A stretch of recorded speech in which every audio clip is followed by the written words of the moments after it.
పైసా పైసా అన్నాడు గదనే నిన్ను గన్న నాన్న, ఆఖరికి కురిసేది ఆటన సిక్కల ఆనా. పరుగు పరుగు అంటూ తీస్తిరి గదనే పరుగు, పానం పోయినంక మోగేదే డప్పుల దరువు. ఉండదనికే హాని పిల్ల పాపాలతోని, హాయిగా బతుకేను వందేళ్ళు.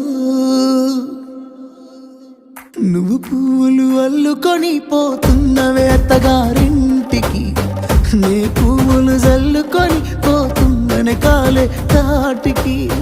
నువ్వు